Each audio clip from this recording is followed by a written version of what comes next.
Educational background है, मैंने masters किया हुआ है ऑर्गेनिक केमिस्ट्री में। जब मैं कश्मीर आई तो मैंने सोचा कि क्यों मैं गवर्नमेंट जॉब को ना वेट करते हुए हम एक ऐसा वेंचर स्टार्ट करें जिसमें ना सिर्फ मुझे ही नहीं बल्कि दूसरों को भी एम्प्लॉयमेंट अपॉर्चुनिटीज हम जनरेट कर सकें। उस वक्त हमने ट्राउट फार्मिंग कल्चर के साथ उस वक्त मैं जुड़ी हुई एंड उस वक्त से मैंने इस बिजनेस को स्टार्ट किया एंड इसमें मुझे बहुत सारा प्रॉफिट भी मिला एंड मेरा नेट रेवेन्यू मैं आपको बता दूंगी कि एनुअली मुझे 30 लाख तक का इनकम हो जाता है एंड अराउंड 4 इयर्स की जर्नी में मैंने 20 टन्स ऑफ फिश प्रोड्यूस किए हैं एंड ऑल्सो आज month yearly 5 to 6 tons of trout fish हमारी प्रोडक्शन हो जाती है।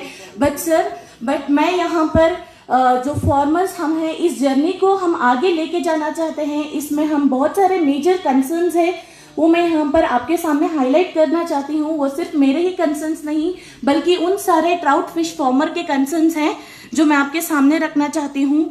जो पहला मेजर कंसर्न हमारा है वो है कि लाइफ स्टॉक इंश्योरेंस स्कीम हमें मिल जाए बिकॉज 80% ऑफ द फार्मर्स जो फिश फार्मिंग कर रहे हैं वो डिपेंडेंट है अपना लाइवलीहुड इसी के ऊपर। और दूसरा जो है डिसीज डायग्नोस्टिक लैबोरेटरीज अगर क्लस्टर बेसिस के ऊपर डिस्ट्रिक्ट वाइज अगर हमें प्रोवाइड किया जाए तो हर वो किसान उसका सुविधा प्राप्त कर सकता है।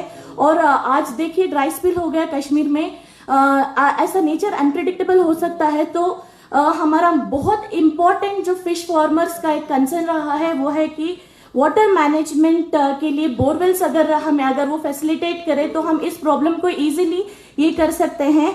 और जैसे कि हम सब जानते हैं कि ट्राउट एक ऐसी फिश है जिसका डोमेस्टिक और इंटरनेशनल डिमांड बहुत हाई है। हम चाहते हैं कि हमें मार्केटिंग में असिस्टेंस मिले और स्किल बेस्ड ट्रेनिंग में ये करें सो दैट हम इसको और आगे अपस्केल कर सकते हैं। जैसे कि हम सब जानते हैं कि देश की शान देश के किसान होते हैं।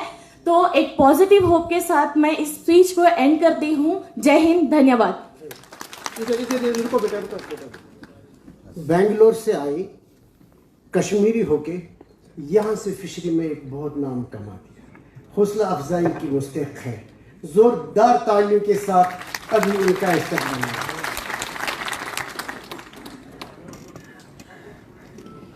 आप सच में बाकी नौजवानों के लिए मशाल राह हैं।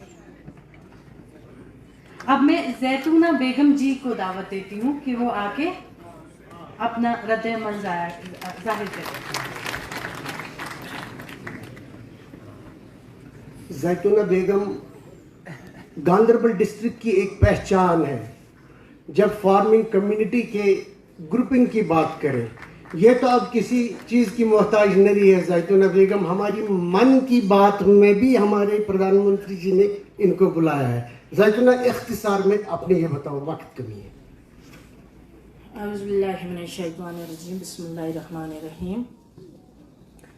यहाँ बाहर से आए हुए हमारे मंत्री जी, गवर्नर साहब, VCA के नज़ीर, चांसलर साहब, डायरेक्टर दिल मखदूमी साहब, बाकी अफसर साहिबान, बाकी और हमारी शान और बान हमारे पहाड़ी और गुजर बकरवाल यहाँ पटके बांधे हुए बैठे हैं।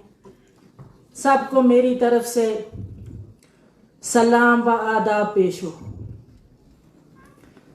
सर जी, मैं जैतूना बानो डिस्ट्रिक्ट गांदरबल की रहने वाली। मैंने 2018 में सर जब इलेक्शन लड़ा, मैं एक सरपंच भी हूँ, मैं एक फार्मर भी हूँ। तो अल्लाह के फजलो करम से मैंने ईमानदारी से अपनी सरपंची को चलाया और अपने गरीबों की आवाज़ बन के खड़ी हुई सर। तो सर जब 2019 और 20 में जब कोरोना शुरू हुआ तो उसमें मैंने अपने लोगों के घर जाके लोगों को दवाइयाँ फराहम की मुफ्त फ्री में, लोगों को राशन दी, लोगों को मास्क दिए सर। तो मन की बात में बात चली तो प्रधानमंत्री जी के साथ बात हुई 3 बार सर।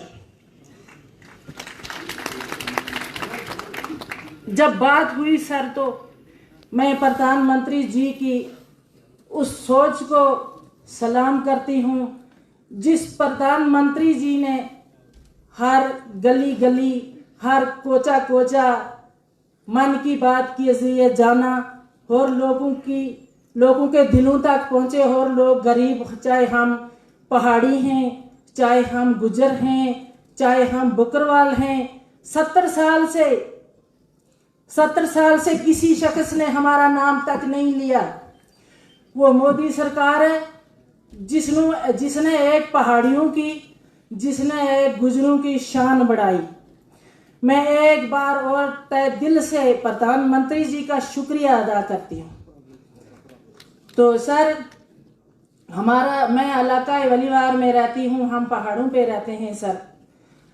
हम एजुकेशन से काफ़ी दूर हैं सर। हमारे पहाड़ी और गुजर बकरवालों के लिए एक 4th क्लास सर एक स्कीम खोली जाए, जिसमें हमारे पहाड़ी और गुजर ज़्यादा पढ़ लिख नहीं पाते सर, उनके लिए एक भर्ती खोली जाए आर्मी की या पुलिस की सर, के हमारे बच्चे नौजवान बेरोजगार बैठे हैं, उनको भी रोजगार मिले सर। दूसरा, हमारी मैडम जी यहाँ आप बोल रही थी कि हम केसीसी लोन लेते हैं मैडम जी,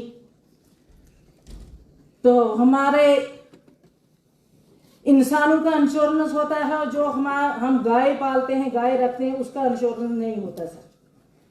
तो जब हमारी गाय मर जाती है तो हमें वहां से कुछ नहीं मिलता। एक तो हमारा ये मसला किया जाए मैडम जी। तो दूसरा हमारा ये मसला है कि हम एक उम्मीद स्कीम चला रहे थे। उम्मीद स्कीम हम 10-12 साल से चला रहे हैं। तो उम्मीद स्कीम में हमें यह था, पहले हमारी कोई लड़की अपने घर से बाहर नहीं निकलती थी। तो गवर्नर साहब, आपको मेरी ये रिक्वेस्ट रहेगी सर कि आज हम वो लोन लेते थे, जब हम अपनी सेविंग करते हैं, हमारे पास हम हर महीने का 200 रुपया जमा करके हमने अपनी सेविंग जमा की। तो सर, हमें पहले बोला गया था कि आपसे 5% 6% हम ये इंटरेस्ट लेंगे सर। तो आज हमसे गवर्नमेंट 12% इंटरेस्ट ले रही है सर। तो इसलिए हमारे जहाँ वो लोग हैं, हमारी लड़कियां हैं, तो उनको बहुत सारी प्रॉब्लम आ रही है सर। इसका कुछ हल निकालें सर। तो दूसरा सर, एक बात जरूर बताएंगे।